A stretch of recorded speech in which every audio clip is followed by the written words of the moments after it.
और सीधे लेके चलते हैं आपको धनबाद, जहां पर एसएसपी की प्रेस कॉन्फ्रेंस है। नन्हे हत्याकांड पर यह प्रेस कॉन्फ्रेंस का आयोजन किया गया है। फाइनली हम लोग वेस्ट बंगाल में इनको नहीं पकड़ पाए, लेकिन ये टीम फिर इनका पीछा करते हुए यूपी पहुंची और मुगल सराय में फाइनली हम लोग इनको पकड़ पाए हैं। ये तीनों मुख्य अपराध कर्मी इसमें हथियार के साथ, और बाद में हम लोगों ने हथियार भी बरामद किए हैं।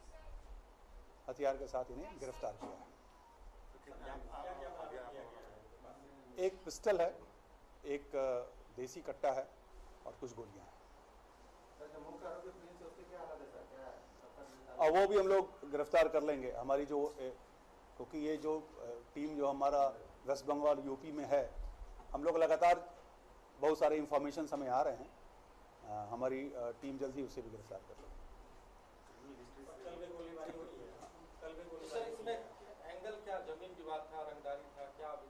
देखिए, इसमें दो चीज़ था। एक तो क्योंकि ये सो कॉल्ड ऑर्गेनाइज गैंग है, तो ऑर्गेनाइज गैंग इस क्षेत्र में अपना वर्चस्व जमाने का इनका सबसे मुख्य रीज़न था। ये रीज़न था कि ये लोग इस तरह के हत्या को अंजाम देकर के लोगों में एक भय व्याप्त करना चाहते थे। भय व्याप्त करके फिर लोगों से वसूली करना चाहते थे। मुख्य रीज़न ये था। बाकी नन्हे खान के साथ कुछ ज़मीन का भी विवाद, कुछ इन लोगों का कोई ज़मीन, दो पक्षों के विवाद जो है वासेपुर का, उसमें भी कुछ जो अब तक इन्वेस्टिगेशन में आया है।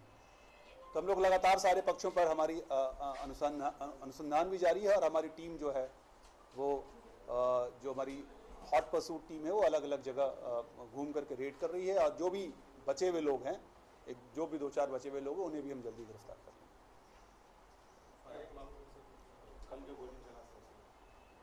उसमें क्योंकि उससे कोई पूर्व में थ्रेट नहीं गया था और कुछ अभी तक उसने कुछ ऐसी बात कही नहीं है जो कि किसी गैंग की ओर इंगित करता हो। लेकिन हम लोग सारे पहलुओं पर जांच कर रहे हैं। और जो अपराध कर्मी है उसमें वो, क्योंकि हम लोगों को बहुत सारा उसमें इंपॉर्टेंट एविडेंसेस मिला है, वो जल्दी पकड़ा जाएगा, बच के न जा पाएगा। जिस प्रकार से टारगेट किया गया है, क्या लग रहा है कि इससे भय पैदा करने के लिए वसूली के लिए? देखिए भाई, आपको बताए ना कि कोई भी उनको न पहले किसी तरह का थ्रेट मिला है, ना घटना के बाद कोई थ्रेट मिला है। तो ऐसे में सिर्फ थ्रेट पर इन्वेस्टिगेशन हम लोग नहीं कर रहे हैं। अन्य सारे पहलू हो सकता है, कुछ उनका अपना विवाद हो, कुछ लोकल विवाद हो, बहुत सारी रीजंस हो सकते हैं। तो सभी रीजंस पर हम लोग इन्वेस्टिगेशन कर रहे हैं। और जब भी कुछ ऐसा उसमें ब्रेक थ्रू मिलेगा तो आपको बताया जाएगा। क्या रोल रहा है इन तीनों का सर? देखिए, इसमें जो बंटी खान है वो तो खुद अपने आप को वो लोग सरकार के नाम से जानना कोशिश करता है, लोग उनको जाने। अन्य दो जो है, एक नादो जो है वो बेसिकली इनका मुख्य शूटर था। कई कांडों में पूर्व में भी वो उसके ऊपर कांड दर्ज हुए हैं। अब अच्छी खासी आपराधिक हिस्ट्री है उसका। फिर जो इरफान था, इरफान भी उसका मेन सेक्टर था और काफ़ी वायलेंट बंदा था, जो उनके साथ हमेशा रहता था और उनका सारा सेटिंग वेटिंग जो है वही करता था। जितना भी चाहे कहीं उनको रुकवाना हो, कहीं ले जाना हो, पूरा गैंग का जो एक सेटअप है वो तैयार करना हो, उसमें इरफान का काफ़ी बड़ा हाथ था। तो ये तीनों, क्योंकि ये तीनों, इसलिए इस हिसाब से इन तीनों की गिरफ्तारी इस कांड में काफ़ी अहम है।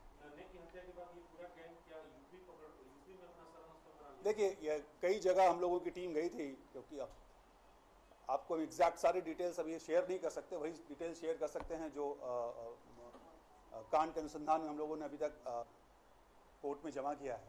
इसमें ये लोग वेस्ट बंगाल और यूपी और अन्य और 1-2 जगहों पर ये लोग अपना सेटअप बनाने का प्रयास कर रहे थे। लेकिन क्योंकि पुलिस पहुंच जाती है तो इन लोगों का वो जिसको खत्म हो जाता है, फिर ये लोग नई जगह की तलाश करने लगते हैं। तो उसी पुराने जगह और नए जगह की तलाशी के क्रम में ये गिरफ्तारी हम लोग कर पाए। बंगाल से जो यूपी के लोग आए हैं, तो बाय ट्रेन आए थे या बाय रोड भागे? नहीं, ये लोग ट्रेन का उपयोग किया था।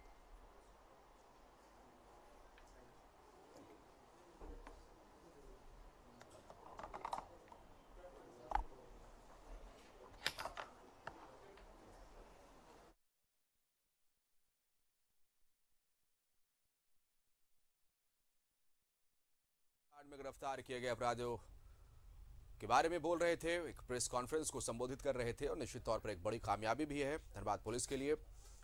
वासेपुर एक ऐसी जगह जहां लगातार गैंग वॉर की घटनाएं सामने आई है। पिछले दिनों ही, पिछले महीने, कुछ महीनों पहले की अगर हम बात करेंगे तो नन्हे खान की हत्या की गई थी। लगातार इस मामले में पुलिस दबिश तेज करके रखी थी और आखिरकार एक बड़ी कामयाबी, इन अपराधियों को इलाहाबाद से गिरफ्तार किया गया है जो नन्हे खान की हत्या में शामिल थे।